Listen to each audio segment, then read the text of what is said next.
हमने देखा है हमारे गांव के अंदर जनसंघ के कार्यकर्ता वो सारे के सारे देशद्रोही बनकर जेल की काल कोठरी में बंद कर। मेरे अकेले गांव से 184 लोगों को जेल के डिब्बे के अंदर, ब्लू डिब्बे के अंदर डालकर साबरमती जेल में भेज दिया गया। मैं आज तक और मेरे मृत्यु की क्षण तक वो दिन नहीं भूल सकता, वो दृश्य नहीं भूल सकता। उस वक्त हम गांव के बड़ों को पूछते थे कि प्रोफेसर मंगलदास का दोष क्या है। आज आपातकाल की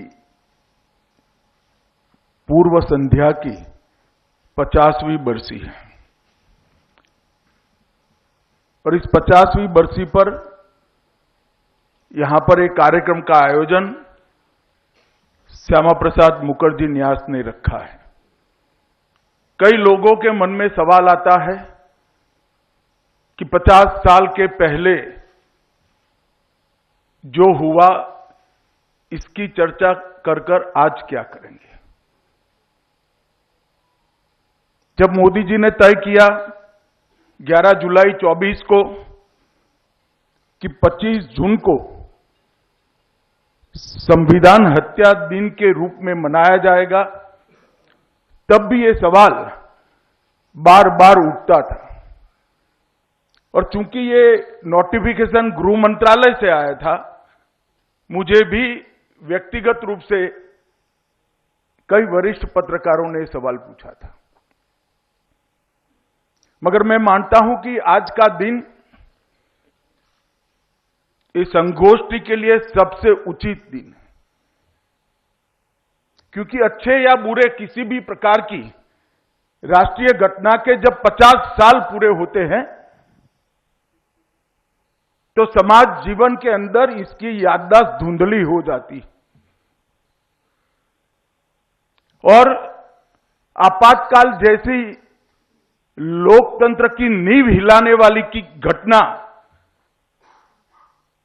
इसके बारे में याददाश्त समाज जीवन की अगर धुंधली होती है तो किसी भी लोकतांत्रिक देश के लिए बहुत बड़ा खतरा होता है।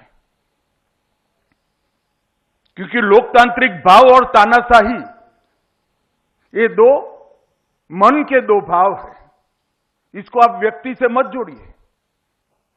मन के जो भाव है, मानव प्रकृति के दो भाव है, वो कभी ना कभी उभर कर समाज के सामने, देश के सामने फिर से चुनौती बनकर आ सकते हैं। अगर तानाशाही का विचार फिर से चुनौती बनकर आ सकता है तो लोकतांत्रिक स्वभाव देश का भला करने के लिए भी काम आता है। परंतु जब पीढ़ियां बदलती है और राष्ट्र जीवन की इस प्रकार की घटनाओं की विस्मृति, विशेषकर जिन पर जिम्मेदारी है, वो किशोरों और युवाओं की स्मृति में से निकलने लगती है, तब ऐसी ही संगोष्ठियां, ऐसे ही संविधान हत्या दिन की बात ये स्मृति को पुनर्जीवित करते हैं। आपातकाल क्या था, इसकी व्याख्या कोई एक वाक्य में नहीं हो सकती। मैंने बहुत सोच विचार कर प्रयास किया। मैं मानता हूं ये संपूर्ण नहीं है, परंतु एक मल्टी पार्टी डेमोक्रेसी, मूल स्वभाव जिस देश का लोकतांत्रिक है, ये लोकतांत्रिक देश के, स्वभावगत लोकतांत्रिक देश की मल्टी पार्टी डेमोक्रेसी को व्यक्ति के तानाशाही में बदलने का षड्यंत्र का नाम है आपातकाल, जिसका उस वक्त अनेक लोगों ने पुरजोर विरोध किया, व्यक्तिगत नुकसान उठाकर भी विरोध। सभागार में बैठे हुए सभी को कहना चाहता हूं कि आप कल्पना कीजिए वो क्षण की, जिस क्षण में कल तक तो आप भारत के नागरिक थे, दूसरे दिन सुबह ही आप एक तानाशाह के गुलाम बनकर रह जाते हैं। कल तक आप एक पत्रकार थे, सच का आईना दिखाने वाले चौथे स्तंभ थे, आज आप असामाजिक तत्व बन जाते हो और विरोधी, देश विरोधी घोषित कर दिए जाते हो। कल तक आप छात्र थे, जो देश का भविष्य होता है, आज आप अस्थिरता फैलाने वाले करार कर दिए जाते हो। कल तक आप सामाजिक कार्यकर्ता थे, गरीबों की, वंचितों की आवाज उठाने वाले माने जाते थे। आज आप देश के लिए खतरा बन गए हो। कल तक आप एक आम नागरिक थे जिसको ना संविधान की धाराएं मालूम थी, ना संसद की प्रक्रिया।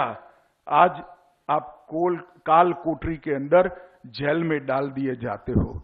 आपने कोई नारा नहीं दिया, कोई जुलूस नहीं निकाला, फिर भी गलती सिर्फ इतनी है कि आपकी सोच आजाद थी। एक क्षण, ये सुबह कितनी क्रूरता के साथ भारत की जनता के पर बीती होगी, इसकी कल्पना हम नहीं कर सकते। उस वक्त 11 साल का था। गुजरात में वैसे आपातकाल की असर बहुत कम हुई थी क्योंकि वहां जनता सरकार बन चुकी थी, परंतु बाद में जनता सरकार भी गिरा दी गई और आपातकाल का कहर 1 साल के बाद गुजरात पर भी टूटा।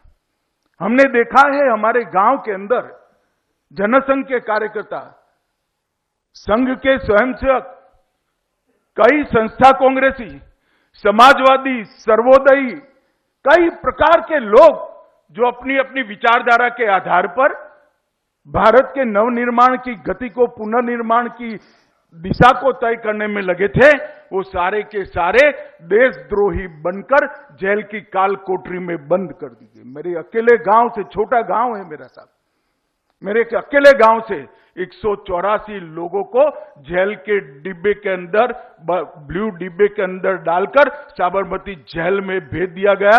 मैं आज तक और मेरे मृत्यु की क्षण तक वो दिन नहीं भूल सकता, वो दृश्य नहीं भूल सकता। उस वक्त हम गांव के बड़ों को पूछते थे, ये प्रोफेसर मंगलदास का दोष क्या है? कोई नहीं बता सकता था, कोई बताना भी नहीं चाहता था, किसी में हिम्मत भी नहीं थी, क्योंकि वो जो दृश्य देखा था वो बहुत क्रूर और हृदय विदारक था। 25 जून 1975 की वो सुबह, जो सूरज तो निकला मगर उसकी रोशनी आजाद। अगर आप ये वीडियो YouTube पर देख रहे हैं तो हमारे चैनल को सब्सक्राइब कर बेल आइकन दबाएं, और Facebook पर देख रहे हैं तो हमारे पेज को लाइक करें।